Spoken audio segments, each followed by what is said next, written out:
sebetulnya mohon maaf ini melenceng dari temanya ya Bu ya. Mau nanya ini mau sharing ya Bu, masalah BPNT sama PKH itu kok banyak yang nggak tepat sasaran, kan selalu yang kena itu Pak Dukonya itu loh, katanya nggak adil gitu Pak.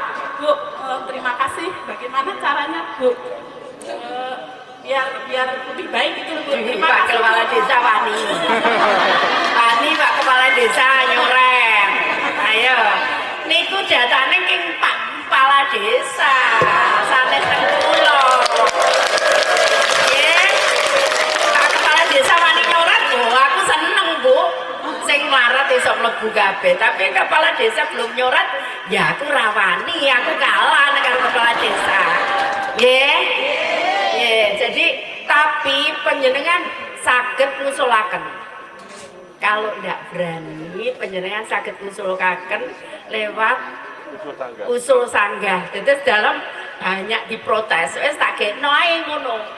Mangke panjenengan buka Kementerian Sosial ID, terus mlebu situs usul sanggah, cek bansos, terus masuk usul sanggah. Panjenengan ngusulno awake dhewe ya oleh, tapi engko tak survei. Oh, aku dicekel karo KPK lek gak bener dikei. Ya. Soalnya yang kena dukonya itu loh Bu, katanya pilih-pilih kayak gitu. Nah makanya udah silakan masuk ke situ protes. Saya nggak berak Bu, karena itu data usulannya dari bawah, kepala desa, Pak Bupati. Oh Pak Bupati wani ora, perang wani yo. Ya, ngaten Bu ya. Napa? Ya ngaten, panjenengan saged ngusulno nyangga ya les kenapa iki oleh, aku sing kowe marat gak oleh. Boleh. Iya. Monggo diusulno piyambak. Soalnya dalem mboten saged. Dalem mboten saged nyoret, nek diprotes kula. Sing protes kepala desa. Ya, iki kenapa dicoret? Wonten Bu, ning ndi yo kabupaten mana itu? Banyuwangi. Dicoret karo kepala desanya. Yo tak layak tidak layak toh? Enggak dikirim protes bupatinya ke saya. Ini saya mau usulkan lagi loh. Ternyata yang nyoret kepala desa nih. Itu ya.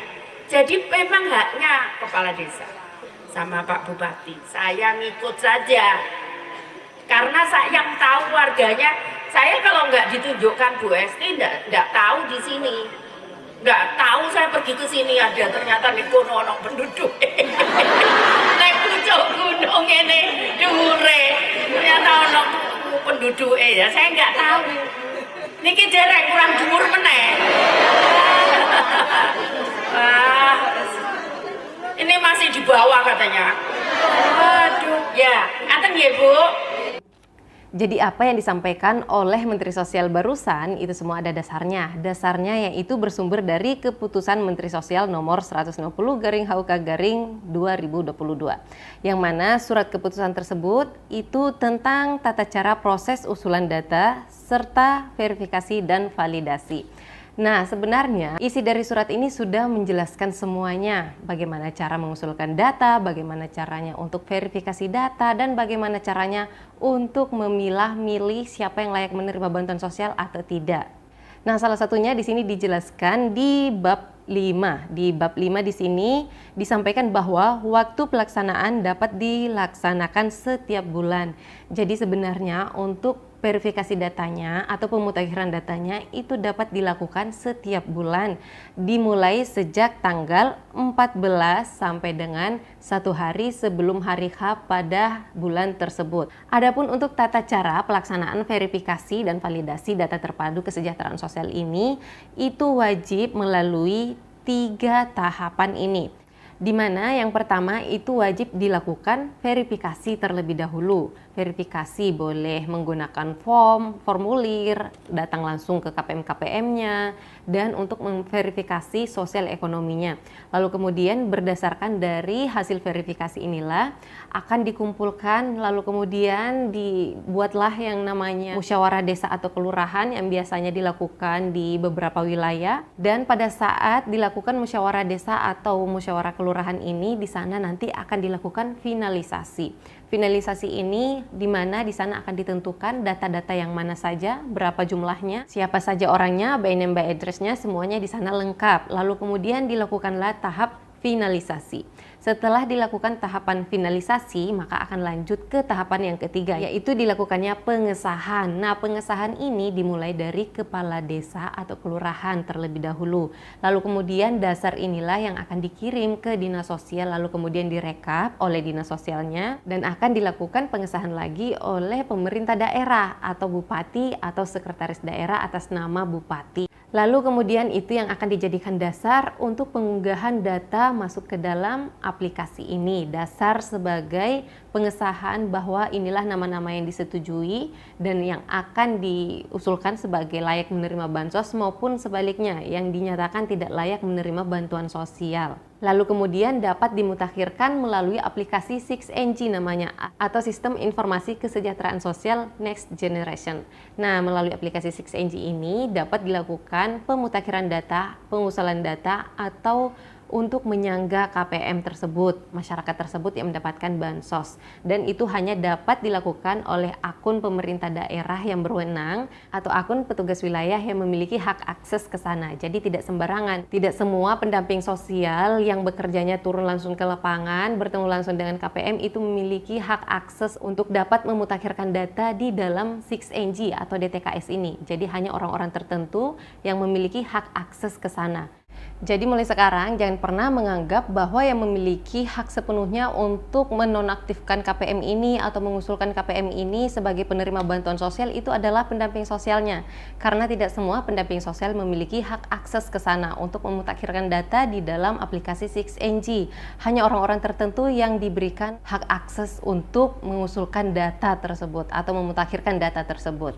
Lalu kemudian yang dapat diverifikasi di aplikasi 6NG ini yaitu adalah penerima bantuan sosial atau penerima program bantuan sosial, entah itu bansos PKH, BPNT, BLT BBM, dan juga untuk penerima bantuan iuran atau BPJS Kesehatan dari pusat.